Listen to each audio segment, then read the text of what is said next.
Mengenai penetapan tersangka ini, kan selalu ada frasa dengan dua alat bukti permulaan yang cukup. Di putusan MK pun dikatakan demikian. Cuma mengerucut kepada cara perolehannya di putusan MK, karena objek peradilan kan KUHP dan putusan MK. Nah, bisakah Prof menjelaskan apa yang dimaksud cara perolehan barang bukti ini, Prof? Cara perolehan barang bukti sebagaimana putusan MK. Siap. Itu mesti diperoleh sesuai dengan aturan yang ada di dalam KUHP. Misalnya dia mesti memanggil, ada surat panggilannya. Dia mesti menangkap, ada surat penangkapannya. Jadi semuanya itu ada buktinya. Yang termasuk dilakukan. penggeledahan dan penyitaan. Ya, mau menggeledah itu ada surat izin dari ketua pengadilan.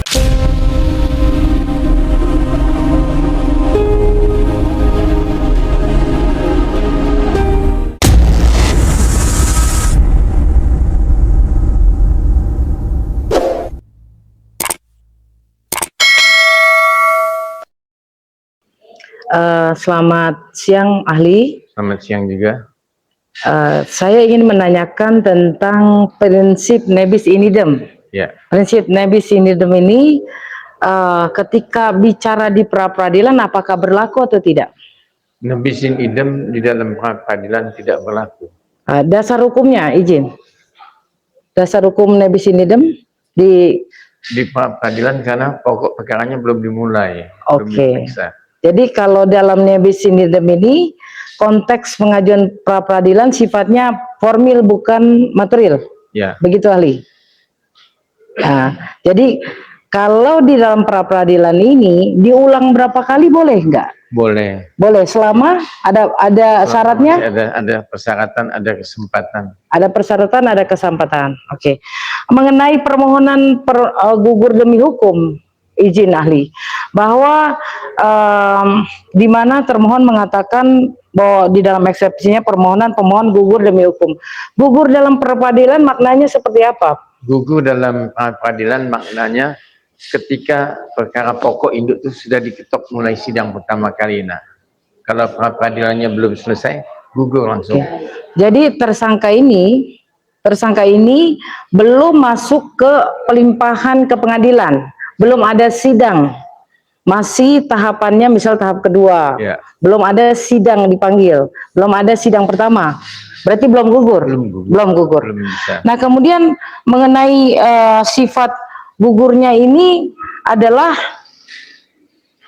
walaupun sudah dilimpahkan ke pengadilan tapi belum ada sidang, berarti belum gugur. Belum gugur sama sekali. Baik. Mengenai penetapan tersangka ini, ahli, penetapan tersangka itu menurut putusan MK nomor 21 tahun 2014 bagaimana ahli? Menurut putusan MK nomor 21 tahun 2014 itu mesti ada minimum 2 alat bukti. Minimal 2 alat bukti. Jadi diuraikan dalam putusan MK itu maksudnya 2 alat bukti itu adalah sebagaimana pasal 1 ayat 14, pasal 17 dan pasal 21 KUHP. Siap. Jadi minimal 2 alat bukti tersebut itu kita kan di dalam pra-peradilan tidak bisa dijelaskan alat buktinya apa saja. Nah, bagaimana dengan perolehan alat buktinya, Prof? Perolehan alat bukti misalnya masalah panggilan.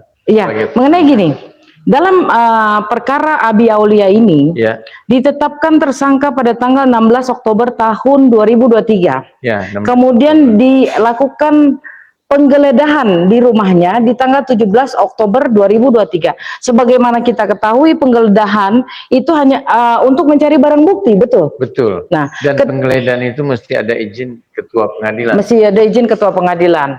Dalam perkara Abi Aulia ini ditetapkan tersangka tanggal 16 Oktober 2023, digeledah rumahnya 2023 tanggal 17, sehari setelahnya. Itu sah nggak menurut hukum?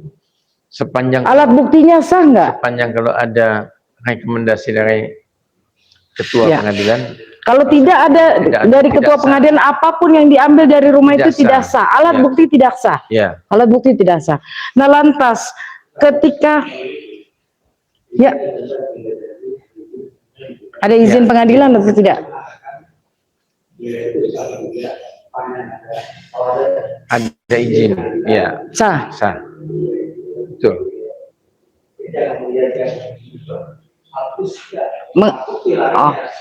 mengenai waktunya, yang mulia, waktunya kan orang siap. Baik, baik, baik, baik, baik, baik. Jadi izin yang mulia dilanjutkan. Oke, ahli. Ya. Jadi menurut ahli ketika terjadinya penggeledahan tidak ada izin dari pengadilan negeri setempat, berarti tidak sah penggeledahan tersebut, tidak sah. Oke, mohon dicatatkan yang mulia. Ya. Ya. Boleh diperlihatkan ininya, alat bukti suratnya di kesimpulan nanti. Oke. Ya. Baik, baik. Itu pendapat ahli. Baik, baik, siap. Baik. Ya. Baik, Ya, baik. Baik, yang mulia.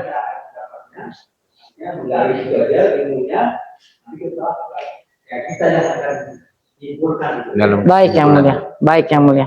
Oke. Kembali kepada penetapan tersangka, ahli. Ya. Mohon izin, ketika seseorang sudah ditetapkan menjadi tersangka, Ya. kemudian lantas ditangkap, itu betul nggak tindakan tersebut? Kalau dia udah ditetapkan sebagai tersangka, kalau mau nangkep itu mesti ada gelar, sebagaimana Perkap Kapolri nomor 6 tahun 2019. Jadi dia mesti panggil dulu, panggil dia sebagai tersangka. Kalau memang dia nggak datang, panggil sekali lagi. Sebagai tersangka? Ya. Berarti panggilannya tersangka? Sebagai tersangka dipanggil. Kalau dia nggak datang, dipanggil lagi yang kedua kali. Nggak datang yang ketiga kali, ada perintah membawa. Oke, jadi pada intinya ketika seseorang ditetapkan tersangka, esok harinya ditangkap, salah? Ya, kalau dia esok harinya langsung ditangkap tanpa ada panggilan. Kalau tanpa ada panggilan melanggar KUHAP. Melanggar KUHAP. Makanya kita ada di sini ya, Prof. Ya. Ya. Pasal 17. Baik. Lantas mengenai penetapan tersangka ini, kan selalu ada frasa dengan dua alat bukti permulaan yang cukup. Di putusan MK pun dikatakan demikian. Cuma mengerucut kepada cara perolehannya, Prof. Ya.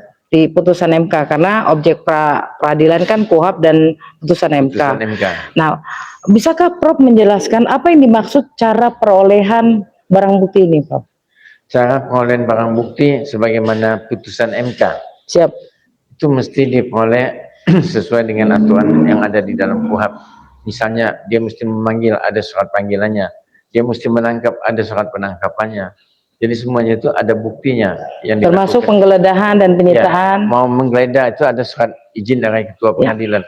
Itu yang mesti dilakukan oleh penyidik. Ya, sesuai dengan KUHAP 184, di mana di situ tentang alat bukti, yaitu keterangan saksi, keterangan terdakwa, surat petunjuk dan keterangan ahli. Itu kita rangkum menjadi alat bukti. Betul. Nah, ketika yang tadi saya katakan bahwa cara perolehannya dilakukan setelah orang menjadi tersangka, itu bagaimana, Pak? Ditanya lagi saksinya, ditanya lagi tersangkanya, ditanya lagi ahli, dilakukan penggeledahan, dilakukan penyitaan. Padahal sudah dijadikan tersangka, itu sah nggak alat buktinya, Prof? Semestinya sebelum dijadikan tersangka alat bukti itu semua dicarinya. Jadi cara perolehannya ketika selesai orang ditetapkan menjadi tersangka udah salah. Bukti itu sudah lengkap. Sudah lengkap. Ya. Oke. Bukan tersangka dulu, buktinya nyusul, bukan terbalik. Oke, jadi kalau penyidikan itu dilakukan sampai tuntas, barulah seseorang ditetapkan tersangka. Lantas ketika seseorang ditetapkan tersangka, baru dicari alat bukti seperti saksi, keterangan tersangka, surat petunjuk dan keterangan ahli dilakukan, kemudian salah. Sebetulnya penetapan tersangka itu berdasarkan Perkap Kapolri nomor 6 tahun 2019 pasal 25, mesti ada gelar. Siap.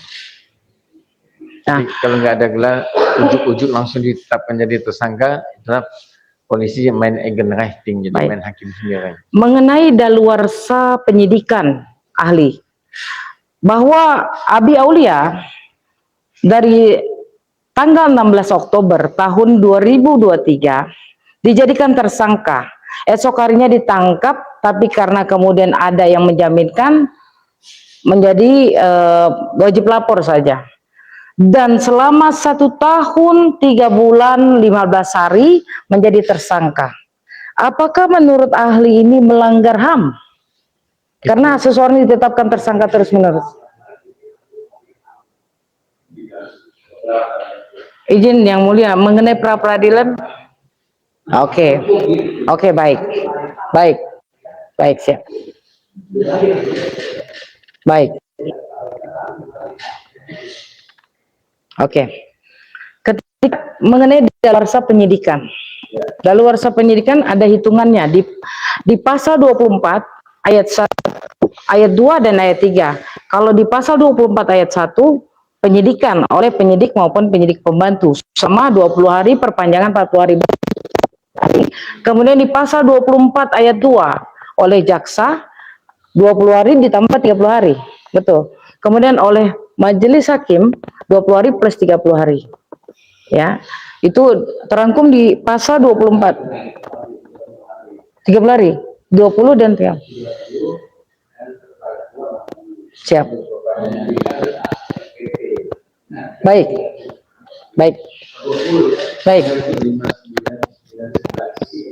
Bagaimana izin Ali?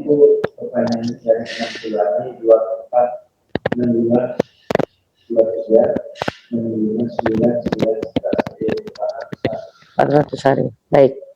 Nah, mengingat bahwa Abi Aulia ini ditersangkakan sejak 16 Oktober 2023 hingga kemarin tanggal 28 Februari tahun 2025 ditangkap lagi. Rentang waktu antara 16 Oktober sampai 28 Februari 2025, 1 tahun 3 bulan itu, apakah menyalahi daluarsa penyidikan atau aturan undang-undang seperti KUHP? Kalau sudah ditangkap, dalam waktu 60 hari mesti dilakukan. Ini ya. Ketika 16 Oktober 2023 ditetapkan, tanggal 17 ditangkap, tapi dilepaskan lagi karena ada jaminan tanggal 17 tahun 2023, tapi di tanggal 28 Februari 2025 ditangkap lagi ahli, ditangkap lagi dengan alasan substantif yang katanya dikhawatirkan melarikan diri, kemudian dikhawatirkan melakukan kejahatan lainnya, dan dikhawatirkan menghilangkan barang bukti. Sementara 2 kali dipanggil selalu kooperatif. Ya, itu penyidik mendasari pada pasal 2 yaitu 31. Jadi kalau dia pertama sudah ditahan, lantas dilepaskan karena ada jaminan. Tidak pernah ditahan, izin tangkap. Dilepaskan, kemudian ditangkap lagi setelah kemudian. Itu hak penyidik itu menangkap 1 hari, 1 kali 24 jam. Kalau memang penyidik tidak yakin dengan perbuatan tersangka itu, maka dia dibebaskan. Ya. Ditangkap pertama kali, kedua itu tanggal 28 Februari tahun 2025. Dengan alasan bahwa dikhawatirkan melarikan diri, dikhawatirkan melakukan tindakan pidana yang lain, dikhawatirkan menghilangkan barang bukti. Itu sesuai dengan surat yang ada menjadi alat bukti surat kami. Sementara sebelumnya kami selalu kooperatif ketika dipanggil. Adalah penyidik bagaimana pasal 17 jadi kita nggak bisa bilang kenapa ditangkap dia. Oke. Nah, ketika ditangkap tanggal 28 Februari tahun 2025, penyidik beserta Kanit dari Ditreskrimum Polda Jawa Barat mengatakan bahwa ini sudah P21 katanya. Pada saat itu P21. Sementara kemudian di sore hari saya menerima suratnya masih tambahan pemeriksaan. Ini P21-nya tidak sah. Berarti panggilannya juga tidak sah. Berarti panggilan di tanggal 28 penangkapan itu tidak sah dong. Ya. Ali, berarti di tanggal 28 penangkapan itu tidak sah. Tidak sah. Karena dikatakan P21 oleh penyidik dan Kanit di hari itu. Padahal masih ada Padahal ternyata di surat yang saya terima 5 lembar, isinya adalah pemeriksaan tambahan oleh penyidik dan penyidik pembantu. Mohon dicatatkan, majelis. Berarti di 21-nya sudah dinyatakan tidak pada seminggu, kemudian masih ada mereka. Masih ada tambahan. Dan tahap kedua baru dilakukan kemarin, ya, penyerahan tersangka dan alat buktinya kepada jaksa, dan jaksa kemudian memasukkan Abi Aulia di lapas kelas 2A Subang. Ya, tahap kedua. Sementara di tanggal 28 jelas-jelas 2 orang polisi dari penyidik di Treskrimum Polda Jabar menyatakan kepada saya sudah P21 dan bahkan sudah tahap kedua di tanggal 28 Februari 2025. Belum ada, tidak ada bukti sama sekali. Tidak ada surat P21, tidak ada logo kejaksaan. Yang ada hanya surat dari Polda Metro Jaya, lantas kemudian di bawahnya pemeriksaan tambahan oleh penyidik dan penyidik pembantu. Artinya penangkapan itu tidak sah, betul. Panggilan tidak sah, penahanan tidak sah, betul. Oke. Izin yang mulia cukup.